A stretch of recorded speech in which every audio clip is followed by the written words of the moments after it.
Assalamualaikum warahmatullahi wabarakatuh. Alhamdulillah wa syukurillah, summa salatan wa salamu ala rasulillah.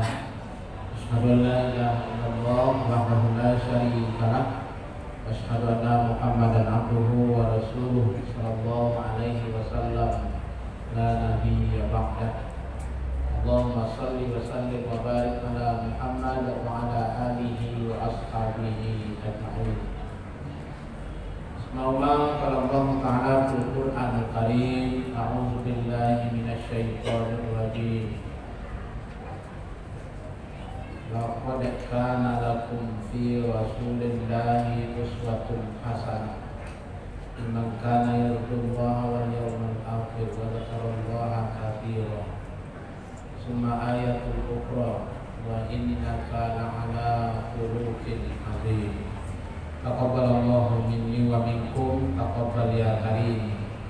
Ayat yang jadi dasar ceramah kita malam ini pertama surat Al-Ahzab ayat yang ke-21, yang kedua surat Al-Qalam ayat yang keempat.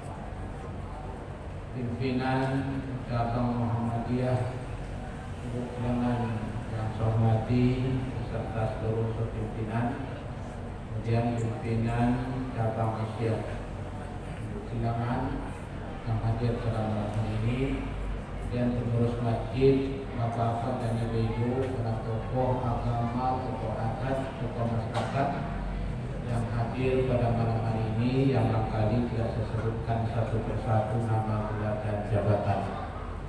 Umumnya kita semua mudah-mudahan kita selalu mendapatkan ridha dan berkah dari Allah Subhanahu wa Ta'ala. Sesuai dengan jadwal malam ini, judul yang harus disampaikan yaitu tentang akhlakul karimah, yaitu akhlak yang terpuji. Kalau kita belajar di surah kepada itu, pertama sekali kita belajar dulu tentang definisi, tentang makna. Makna akhlak, maka itu apa maknanya itu akhlak? Akhlak itu adalah sebuah sikap, perilaku, tabiat, perangai yang lahir dari dalam diri seseorang. Kalau sebuah sikap perilaku yang lahir itu adalah yang baik, maka disebutlah dengan akhlakul karimah. Lebih dekat juga dengan akhlakul karimah disebut dengan adab. Adab itu cenderung kepada sebuah perilaku yang terpuji. Kalau yang lahir dari sikap perilaku seseorang itu yang buruk, yang tidak baik, bertentangan dengan hukum dan syariat agama yang ada, maka disebutlah akhlakul mazmumah, akhlak yang tercela. Sementara di dalam Islam yang dituntut itu adalah bagaimana seseorang memiliki akhlakul karimah, sebuah sikap yang lahir dari dalam diri seseorang yang tidak bertentangan dengan hukum, dengan syariat yang bersifat baik dan benar. Itu yang diharapkan di dalam sebuah ajaran Islam. Kemudian akhlak ini merupakan sebuah inti daripada ajaran Islam. Kenapa? Karena Nabi menyebutkan di dalam hadis yang diriwayatkan oleh Imam Baihaqi, kata Nabi, sesungguhnya aku diutus ke permukaan bumi ini adalah untuk menyempurnakan akhlak. Innama bu'istu liutammima makarimal akhlak. Sesungguhnya saya diutus ke permukaan bumi itu adalah untuk memperbaiki akhlak. Itu akhlak di sini adalah akhlak karimah. Kenapa Rasul tidak menyebut saya diutus untuk memperbaiki ibadah, saya diutus untuk memperbaiki akidah. Tapi Rasul menyebutnya saya diutus adalah untuk memperbaiki akhlak. Rupanya ketika Rasul menyebutkan akhlak, pada hakikatnya dua sebelumnya itu sudah mencakup kepada ujung atau akhir dari sebuah ajaran Islam itu. Katakanlah akhlak akan lahir dari sebuah ibadah. Suatu pekerjaan disebut ibadah kalau dilakukan dengan sebuah keimanan, keyakinan yang kuat yang disebut dengan akidah. Nah, lantas ketika Rasul menyebut itu akhlak, pada hakikatnya ketiga-tiganya sudah tercakup di dalamnya. Jadi kalau diibaratkan Bapak dan Ibu kepada sebatang pohon kayu, maka akhlak itu adalah buah dari pohon atau kayu itu. Sementara batang dan ranting serta dahannya itulah yang ibadah itu. Kemudian akar yang menunjang ke bumi itulah yang disebut dengan akidah.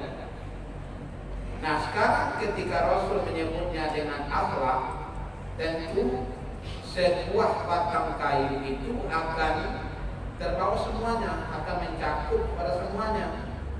Buah tidak akan ada kalau tidak ada batang, ranting, dan dahannya. Ranting, dahan, dan batangnya tidak akan ada kalau tidak ada akarnya. Berarti disebut oleh Rasul itu akhlak, berarti Rasul sudah menyebut buahnya. Berarti sudah terbawa ke dalam akhlak itu, baik itu ibadah ataupun itu akidah. Bapak dan Ibu, dalam melakukan sebuah ibadah, kita tidak saja dituntut untuk melaksanakan sebuah kewajiban. Katakan umpamanya rukun Islam. Rukun Islam yang terdiri dari 5 poin. Ada syahadat, ada sholat, ada puasa, zakat, dan haji. Sebenarnya ini bukan sekadar hanya melakukan kewajiban kita kepada Allah, tapi justru ini dituntut bagaimana orang yang melakukan sebuah ibadah tadi melahirkan sebuah akhlak atau karakter yang terbaik. Sebutlah Bapak dan Ibu, apapun macam bentuk ibadah yang disyariatkan di dalam Islam, pasti muaranya itu pasti kepada akhlak. Kalau sebuah ibadah yang kita lakukan tidak melahirkan sebuah akhlak atau karakter yang terbaik, maka ibadah kita itu berarti adalah ibadah yang sia-sia kita melakukan. Umpamanya begini Bapak dan Ibu, sholat umpamanya dalam surat Al-Ankabut ayat 45 itu dikatakan, Inna sholata tanha anil fahsya'i wal munkar. Sesungguhnya sholat itu mencegah dari perbuatan keji dan munkar. Berarti ketika seseorang melakukan ibadah sholat, bukan sekadar hanya melakukan sebuah kewajibannya kepada Allah, tapi bagaimana setelah dia mendirikan sholat itu melahirkan sebuah akhlak yang terbaik. Dia akan terhindar dari perbuatan keji, dia akan terhindar daripada perbuatan munkar. Kalau sebuah ibadah sholat tidak menghindarkan kita dari perbuatan keji dan munkar, maka sholat kita disebut sebagai sholat yang sia-sia. Bahkan disebut oleh Nabi, mereka sholat tapi tidaklah sholat. Yusalluna wa la yusallun. Mereka sholat tapi sama dengan orang yang tidak sholat. Kenapa begitu Nabi mengatakan? Karena dia tidak melahirkan kepada akhlak yang terbaik. Coba Bapak dan Ibu renungkan dari setiap gerak dan bacaan yang kita baca di dalam sholat, gerakan yang kita lakukan di dalam sholat, sesungguhnya ini adalah pembentukan karakter dan akhlak kita. Umpamanya Bapak dan Ibu, di dalam sholat kita tidak pernah mengatakan perkataan yang tidak baik. Berarti sebuah pemahaman yang harus kita lahirkan dari sebuah sholat yang kita lakukan adalah bahwa orang yang sholat tidak akan mengatakan sesuatu yang tidak yang baik. Maka hadis yang paling populer sekali kita dengar kepada ibu, dan bahkan hadis ini barangkali sudah hafal dengan kita, man kana yu'minu billahi wal yaumil akhir falyaqul khairan aw liyasmut. Siapa yang beriman kepada Allah dan hari yang akhir, hendaklah dia mengatakan perkataan yang baik. Andaikan tak mampu mengatakan perkataan yang baik, aw liyasmut, lebih baik dia diam saja daripada akan merusak pergaulan, daripada akan merusak rasa ukhuwah dan Islamiyah di antara sesama kita. Ketika kita mengucapkan sebuah kalimat ucapan, lebih baik kita diam saja. Yang memang Bapak dan Ibu, ada orang di dalam kehidupan ini yang ketika dia berbicara, menurut dia biasa saja, tapi orang yang menerima pembicaraannya itu sudah merasakan sakit di hatinya. Nah, maka kalau terjadi persoalan seperti ini, maka lebih baik dia diam saja, tidak usah ngomong, kalau akan membuat rusak daripada ukhuwah Islamiyah kita. Itu yang pertama. Kemudian yang kedua, dari sholat yang kita lakukan, semuanya adalah memohon kepada Allah, mulai dari pernyataan membesarkan Allah, dan termasuk di dalamnya adalah permohonan kita kepada Allah agar Allah memenuhi apa yang kita inginkan. Bapak dan Ibu, pernyataan diawali dengan kalimat takbir, Allahu Akbar. Akbar. Nah, ini Bapak dan Ibu, saya berhadapan dengan para beliau-beliau. Pak Irman, beliau ini adalah orang kawan pesantren. Bapak dan Ibu, akbar itu adalah isim takbir namanya. Jadi isim yang menunjukkan maknanya lebih. Jadi kalau akbar itu diartikan dengan maha besar. Ya, Allahu Akbar, Allah maha besar. Ketika kita katakan Allah adalah maha besar, berarti kita ini adalah orang yang kecil di hadapan Allah. Kita tidak akan bernilai apa-apa kalau dibandingkan dengan kebesaran Allah SWT. Maka ketika kita sudah mengucapkan kalimat itu, maka tidak akan ada dalam diri kita yang namanya sifat takbur, atau sifat membesarkan diri, atau sifat ujub. Jadi ada ujub, ada takbur. Kalau ujub adalah kagum kepada diri, kalau takbur itu kagum kepada diri sampai kepada tahap meremehkan orang lain. Nah, sholat telah mendidik kita untuk itu. Berarti orang yang sholat tidak akan melakukan akhlak tercela yang namanya sombong. Karena memang sombong itu bukanlah milik seorang manusia. Maka dalam hadis disebutkan la tadkhulul jannah man kana misqala dzarratin min kibrin. Tidaklah akan masuk surga seseorang yang ada di dalam hatinya sebesar zarah saja kesombongan. Apa itu sombong? Al-kibru, kata Nabi, huwa batarul haq wa wad'un nas. Sombong itu adalah menolak kebenaran. Jadi kalau ada kebenaran disampaikan kemudian tak mau orang menerimanya, Bapak dan Ibu, itu adalah bagian daripada kesombongan. Wa wad'un nas, kemudian meremehkan yang lain. Katakanlah kalau dia manusia meremehkan orang lain. Kalau sudah seperti ini, ada sebuah sikap yang tidak baik pada diri orang sholat. Kenapa? Karena ada rasa sombong di dalam dirinya. Nah, Bapak dan Ibu, makanya orang yang sholat akan menghindarkan diri daripada takbur itu. Maka lahirlah sifat tawadu. Apa itu tawadu? Sikap rendah. Rendah hati di hadapan orang. Tidak ada rasa kesombongan di dalam hidupnya. Kemudian dari gerakan, mulai dari takbir, kita sudah angkat tangan. Angkat tangan ini mengisyaratkan bahwa seolah-olah yang kita hadapkan tangan kita kepadanya itu adalah yang maha besar, dan kita yang sedang angkat tangan ini seolah-olah menunjukkan ketakutan dan ketawaduan kita kepada Allah.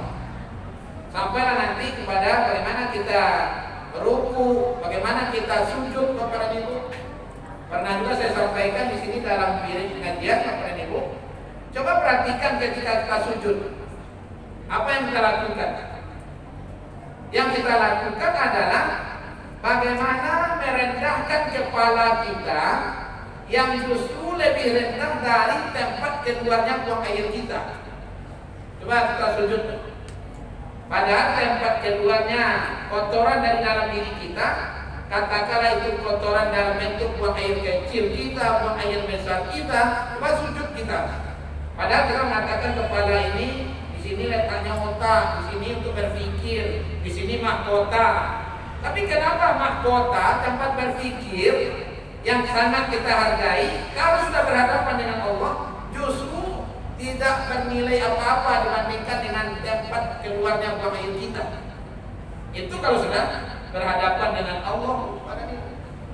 Ini baru kita mengkaji tentang persoalan-soalan. Kajilah secara mendalam bagaimana filosofi daripada sholat itu dalam kehidupan kita. Pasti ujungnya adalah membentuk seseorang berkepribadian yang baik atau berakhlak yang mulia. Kemudian puasa yang kita lakukan sebenarnya adalah menanamkan sikap kepedulian kita pada orang lain. Tidak sekedar melakukan kewajiban, tapi bagaimana selesai kita melakukan ibadah puasa, lahirlah sikap bahwa kita sangat peduli dengan orang lain. Apa tandanya kita peduli pada orang lain? Kenapa? Karena kita telah merasakan apa yang pernah dirasakan oleh orang yang susah hidupnya. Apalagi ini apa dari Ibu? 2 hari puasa kini apa dari Ibu? 2 hari tadi memang tak terasa puasa untuk ini keran. Kenapa? Karena suasananya dalam kondisi cuaca agak suhu meninggi, ditambah lagi hari dalam keadaan panas kepada Ibu, terasa mana ada? Awak bingung merasuan. Bagi orang-orang yang mampu apa Ibu, yang mampu secara ekonomi, banyak hartanya, banyak uangnya, kapan dia merasakan? Hanya di siang hari Ramadan. Tapi bagaimana saudara-saudara kita yang hidupnya miskin Bapak dan Ibu? Dia bukan hanya di Ramadan merasakan persoalan seperti ini, tapi sepanjang waktu merasakan. Apalagi sekarang banyak yang menjerit kepada Ibu, terutama sekali ibu-ibu kalau mau masak telah mulai berpikir panjang. Nan pari nan maha, nan lado nan maha, nan kantang nan maha, selalu maha, selalu. Sementara penghasilan tidak bertambah. Bahkan bukan tidak bertambah, tidak ada penghasilan. Nah, bagi orang yang seperti ini, mereka bukan di Ramadan merasakan, tapi sepanjang waktu. Lahirlah nanti Bapak Ibu dalam diri kita yang dinamakan simpati dan empati. Simpati menunjukkan model ikola yang dirasukan orang miskin. Kalau dia merasukan hanya di siang hari Ramadan bagi semampu. Tapi bagaimana saudara-saudara saya yang miskin? Bukan hanya di Ramadan, 11 bulan yang lain pun dia rasakan. Mulai nanti di Syawal, Zulqa'dah, Zulhijjah, kembali lagi kepada Muharram, Safar, Rabiul Awal, Rabiul Akhir, Jumadil Awal, Jumadil Akhir, merasakan sepanjang tahun seperti ini. Nah, timbul simpati kita, kasihan kita dengan dia. Lantas ketika kita sudah menyatakan sifat kasihan keluar dari mulut kita, apakah selesai persoalannya dengan mengatakan kasihan? Tidak, Bapak Ibu. Akan selesai persoalannya ketika kita punya empati. Coba selesaikan masalah orang kor. Apa saja, apakah akan dibiarkan seperti itu? Sekarang kita berbicara di Masjid Muhammadiyah. Muhammadiyah ini dulu punya yang namanya infak PKU namanya. Tapi sekarang mungkin sebagian masih menjalankan itu untuk kesejahteraan umat, yang isinya nanti dilihat orang-orang yang hidup dalam bentuk atau di bawah garis kemiskinan, yang susah hidupnya. Nah, kemudian dikumpulkanlah infak ini. Dari infak yang terkumpul disalurkanlah kepada mereka-mereka yang kehidupannya itu sangat sulit. Kemudian kenapa di Muhammadiyah itu menciptakan panti asuhan? Sebenarnya ketika ada panti asuhan itu untuk menyelamatkan para yatim, anak-anak yang seharusnya diberikan pendidikan, tapi karena ditinggal mati oleh bapaknya sehingga pendidikannya terputus. Muhammadiyah itu memperhatikan itu. Baru anak yang putus pendidikannya disekolahkan kembali. Kenapa? Karena kalau dibiarkan ini menjadi musuh bersama. Bukan hanya musuh Muhammadiyah, tapi musuh di lingkungan di mana dia berada.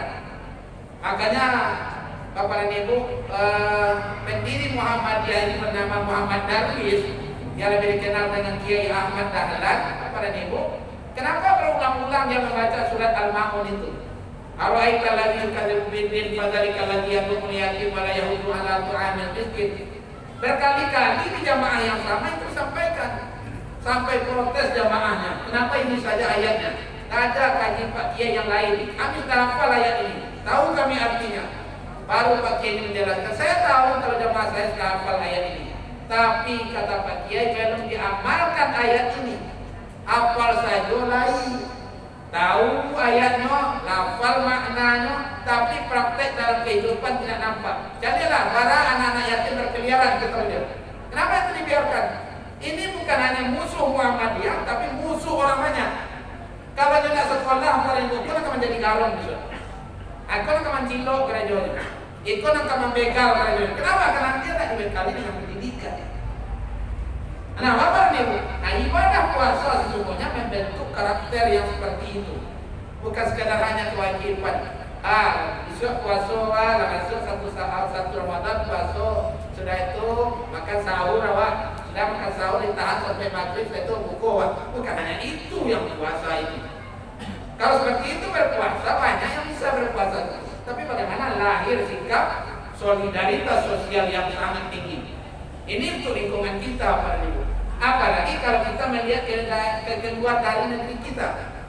Sekarang kalau kita lihat di Palestina, Bapak dan Ibu, sangatlah miris kejadian di sana. Tidak ada rasa ketenangan hidup mereka di sana. Kenapa? Karena tempat mereka lari dan bersembunyi itu tidak ada lagi. Biasanya kalau lari ke rumah sakit aman, tapi justru rumah sakit itu dibomnya oleh Zionis Israel. Lari ke masjid, masjidnya juga dibombardir. Anak-anak tidak dirugikan lagi. Padahal dalam Islam tak boleh seperti itu berperang. Anak-anak, perempuan, orang tua harus dijaga. Rumah sakit tak boleh dihancurkan. Gudang-gudang makanan tak boleh dimusnahkan. Kenapa? Karena kita hanya berperang, ayo berperang, tapi jangan fasilitas umum, jangan itu dihancurkan. Tapi mereka tidak pedulikan itu. Nah, kalau kita lihat di sana, sangat miris kita. Kita masih bisa bertarawih dengan tenang, kita masih bisa berpuasa dengan tenang, tapi mereka tidak bisa melakukan itu.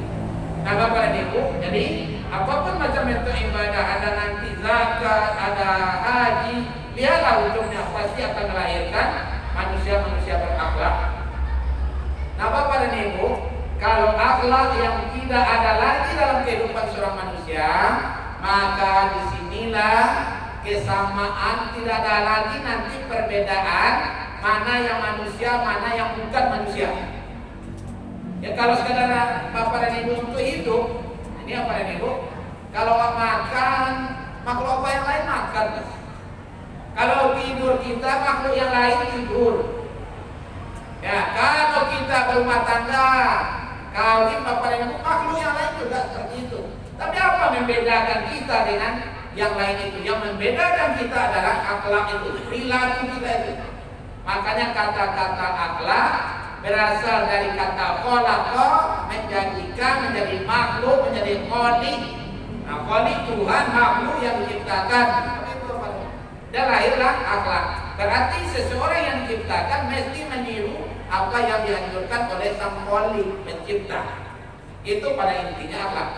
Makanya apa yang dikatakan oleh seorang penyair namanya Sauqibai, innamal umamu akhlaqu ma baqiyat wa inhum zahabat akhlaquhum zahabu. Sesungguhnya sebuah lingkungan itu akan baik ketika yang ada di lingkungan itu adalah orang-orang yang berakhlak. Lingkungan itu akan rusak kalau akhlaknya sudah hilang. Nah, kalau kita bawakan kepada sebuah negara, negara akan dihargai orang ketika di negara itu diisi dengan orang-orang yang berakhlak.